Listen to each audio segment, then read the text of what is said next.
Isso sem falar no impacto de imagem que terá o fato de Bolsonaro ter tentado aquela coisa maluca, aquela fake news que foi criada pelos bolsonaristas, se jactando, né, há 2 semanas, de o Putin, numa manobra estratégica, o Putin ter feito um recuo de algumas tropas, né, na coincidência da viagem do Bolsonaro. Os bolsonaristas, né, puxa-saco nas redes sociais, inclusive ministros, como esse ministro sanfoneiro, que é um palhaço, um pateta absoluto, né, o Gilson Machado Neto, né, é um palhaço que não tinha o respeito sequer do próprio avô, a quem eu conheci, né, pessoalmente, discordava em tudo das ideias, um reacionário absoluto, né, um usineiro que foi deputado pelo PDS, né, durante vários anos aqui em Brasília, né, mas esse Gilson Machado Neto não tinha o respeito do próprio avô, né, de tão apatetado, apalermado que ele era. Só ganha, né, uma dimensão quando vira ministro do Bolsonaro, ministro do turismo do Bolsonaro, e agora tem negociações que tem a tentativa até de ser vice. Ele hoje, no UOL, tem uma reportagem no UOL que nós reproduzimos no 247, ele dizendo que o Putin não ouviu o Bolsonaro, não ouviu os apelos de paz de Bolsonaro, agora tentando desfazer, né, a fake news lançada de uma maneira absolutamente inacreditável, né? Agora, há danos à imagem dessa associação, né, do Bolsonaro ao senhor da guerra do momento, que é o Vladimir Putin. E também, né, ao que o Glenn Greenwald, ontem, aqui para o Atush, na TV 247, na entrevista, na conversa que eles tiveram, ele disse, olha, eu acho, aí é uma opinião do Glenn, né, ele disse, eu acho que pela primeira vez na história, os Estados Unidos poderão torcer para um candidato de esquerda numa eleição brasileira, né, em razão dos posicionamentos que o Bolsonaro adotou nesse conflito internacional e que a diplomacia brasileira sai muito lenhada. Primeiro, com aquele comunicado de hoje de manhã, que foi um comunicado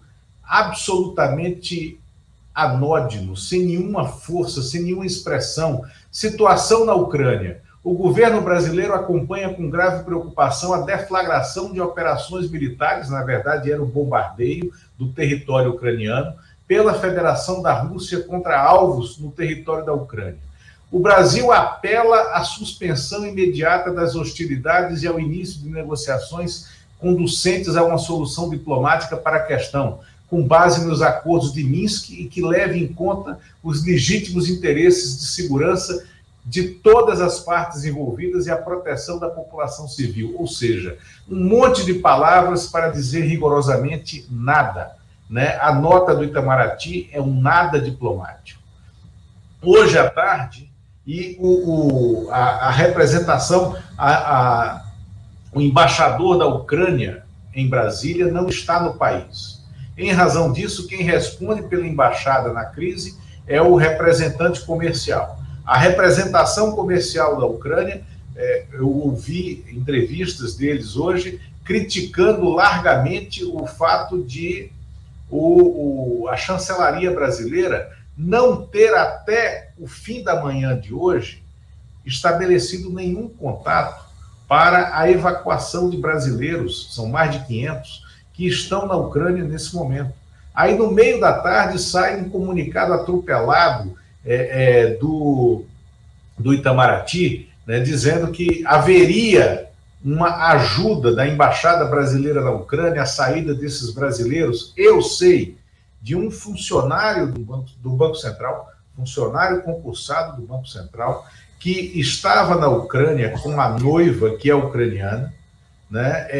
Estava em trabalho remoto, inclusive estava trabalhando, não está de férias, estava trabalhando na Ucrânia, e nesse momento ele está na fronteira com a Polônia, tentando fugir, né, do território ucraniano, está no meio da fila, né, sem nenhuma condição.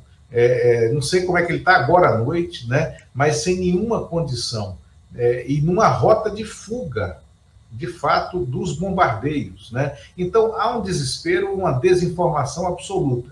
E tudo culmina, eu te mandei aí, Rodrigo, porque ainda não temos no 247 o link, né, pelo WhatsApp para uma reportagem do G1, já dessa live dessa noite do Bolsonaro.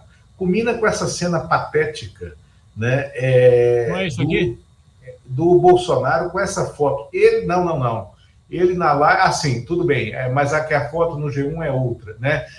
O Bolsonaro na live dele, agora, né, no canal dele, ele desautoriza o Hamilton Mourão, que durante o dia, o Hamilton Mourão, numa dissonância absoluta com o Bolsonaro, que ficou calado todo dia sobre o conflito na Ucrânia e ficou calado sem produzir nenhuma redação, nenhuma reação do Estado brasileiro, ele que personifica o papel de chefe de Estado, nenhuma reação do Estado brasileiro, né, ao conflito e à guerra, né, ao bombardeio da Ucrânia pelas tropas russas, né, ele simplesmente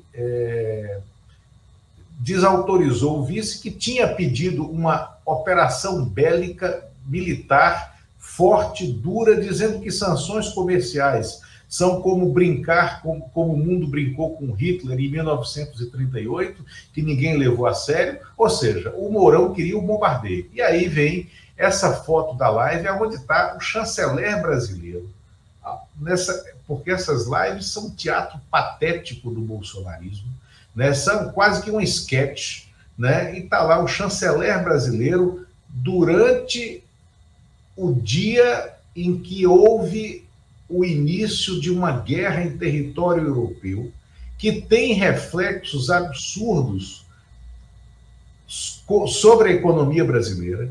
Está lá o chanceler brasileiro ao lado do Bolsonaro, o Bolsonaro segurando um cartaz com um telefone que, segundo ele, é o WhatsApp para o atendimento dos brasileiros que estão na Ucrânia para negociarem as suas rotas de saída. E durante essa live, ele desautorizou o Mourão, disse: quem fala de acordo com a Constituição, quem fala sobre guerra sou eu, é o chefe de governo sou eu, acabou, e nem citou o nome do Mourão.